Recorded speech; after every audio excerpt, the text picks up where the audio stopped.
Dear Americans, in all states, cities, and communities, all those who value freedom and justice, who cherish it as strongly as we Ukrainians, in all our cities, in each and every family, I hope my words of respect and gratitude resonate in each American heart. Madam Vice President, I thank you for your efforts in helping Ukraine. Madam Speaker, you bravely visited Ukraine during the full-fledged war. Thank you very much. Great privilege to be here. Dear members of the Congress, representatives of both parties, who also visited Kyiv, esteemed congressmen and senators from both parties who will visit Ukraine, I'm sure, in the future. Dear representatives of diaspora, present in this chamber and spread across the country, dear journalists, it's a great honor for me to be at the U.S. Congress and speak to you and all Americans. Against all odds and doom and gloom scenarios, Ukraine didn't fall. Ukraine is alive and kicking, and it gives me good reason to share with you our first joint victory. We defeated Russia in the battle for minds of the world. We have no fear, nor should anyone in the world have it. Ukraine's gained this victory, and it gives us courage, which inspires the entire world. Americans gained this victory, and that's why you have succeeded in uniting the global community to protect freedom and international law. Europeans gained this victory, and that's why Europe is now stronger and more independent than ever. The Russian tyranny has lost control over us, and it will never influence our minds again. Yet, we have to do whatever it takes to ensure that countries of the global south also gain such victory. I know one more, I think, very important thing. The Russians will stand a chance to be free only when they defeat the Kremlin in their minds. Yet, the battle continues, and we have to defeat the Kremlin on the battlefield. Yes, this battle is not only for the territory, for this or another part of Europe. The battle is not only for life, freedom, and security of Ukrainians or any other nation which Russia attempts to conquer. This struggle will define in what world our children and grandchildren will live, and then their children and grandchildren.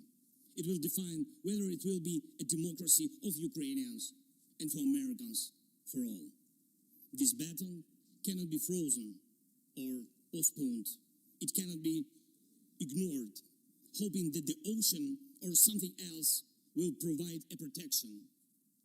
From the United States to China, from Europe to Latin America, and from Africa to Australia, the world is too interconnected and interdependent to allow someone to stay aside and at the same time to feel safe when such a battle continues. Our two nations are allies in this battle. And next year will be a turning point. I know it, the point when Ukrainian courage and American resolve must guarantee the future of our common freedom, the freedom of people who stand for their values. Ladies and gentlemen, Americans, yesterday before coming here to Washington, D.C., I was at the front line in our Bakhmut, in our stronghold in the east of Ukraine, in the Donbass.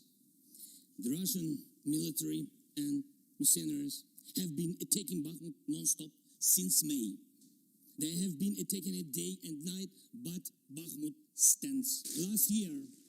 Last year, 70,000 people lived there in Bakhmut, in this city, and now only few civilians stay. Every inch of that land is soaked in blood. Roaring guns sound every hour. Trenches in the Donbass change hands several times a day in fierce combat and even hand fighting. But the Ukrainian Donbass stands. Russians use everything they have against Bakhmut and our beautiful cities the occupiers have a significant advantage in artillery. They have an advantage in ammunition. They have much more missiles and planes than we ever had. As it's true, but our defense forces stand. And we all are proud of them. The Russians' tactic is primitive. They burn down and destroy everything they see. They send thugs to the front lines. They send convicts to the war. They threw everything against us, similar to the other tyranny, which is in the Battle of the Bulge. Threw everything it had against the free world, just like the brave American soldiers, which held their lines and fought back Hitler's forces during the Christmas of 1944. Brave Ukrainian soldiers are doing the same to Putin's forces this Christmas. Ukraine holds its lines and will never surrender. So here is the front line. The tyranny which has no lack of cruelty against the lives of free people. And your support is crucial, not just to stand in such fight, but to get to the turning point, to win on the battlefield. We have artillery. Yes. Thank you. We have it. Is it enough? Honestly, not really. To ensure Bakhmut is not just a stronghold that holds back the Russian army, but for the Russian army to completely pull out, more cannons and shells are needed. If so, just like the Battle of Saratoga, the fight for Bakhmut will change the trajectory of our war for independence and for freedom. If your patriots stop the Russian terror against our cities, it will let Ukrainian patriots work to the full to defend our freedom. When Russia cannot reach our cities, but its artillery, it tries to destroy them with missile attacks. More than that, Russia found an ally in this genocidal policy, Iran. Iranian deadly drones sent to Russia in hundreds became a threat to our critical infrastructure. That is how one terrorist has found the other. It is just a matter of time when they will strike against your other allies. If we do not stop them now, we must do it. I believe there should be no taboos between us in our alliance. Ukraine never asked the American soldiers to fight on our land instead of us.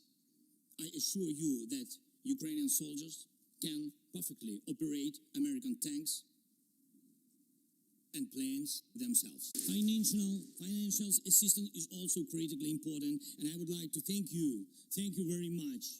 Thank you for both financial packages you have already provided us with and the ones you may be willing to decide on. Your money is not charity. It's an investment in the global security and democracy that we handle in the most responsible way.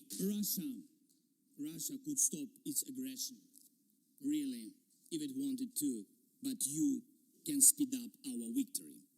I know it.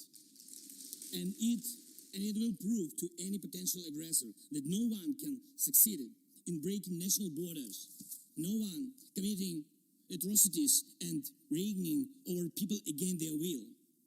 It would be naive to wait for steps towards peace from Russia, which enjoys being a terrorist state. Russians are still poisoned by the Kremlin. The restoration of international legal order is our joint task. We need peace.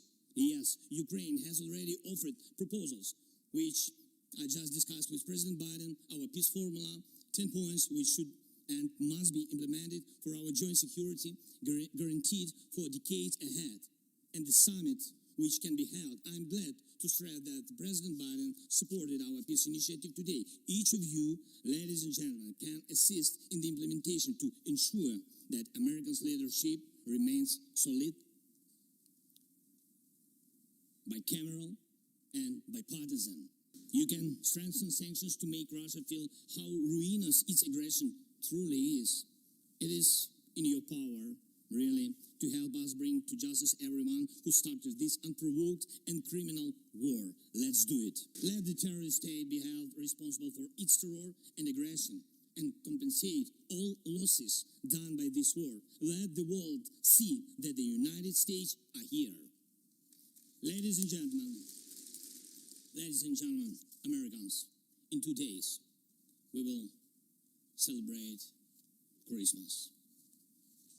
Maybe candlelit. Not because it's more romantic, no, but because there will be no electricity. Millions won't have neither heating nor running water. All of these will be the result of Russian missile and drone attacks on our energy infrastructure. But we do not complain. We do not judge and compare whose life is easier. Your well-being is the product of your national security, the result of your struggle for independence and your many victories.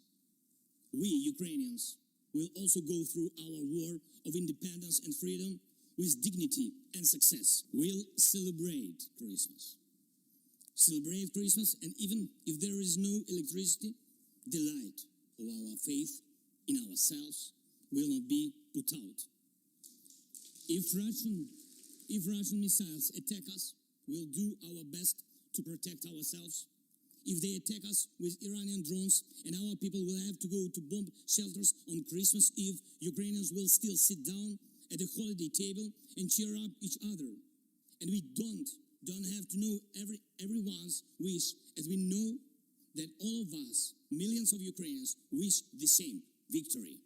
Only victory. We already built strong Ukraine with strong people, strong army, strong institutions together with you. We developed strong security guarantees for our country and for entire Europe and the world together with you. And also together with you, we'll put in place everyone who will defy freedom.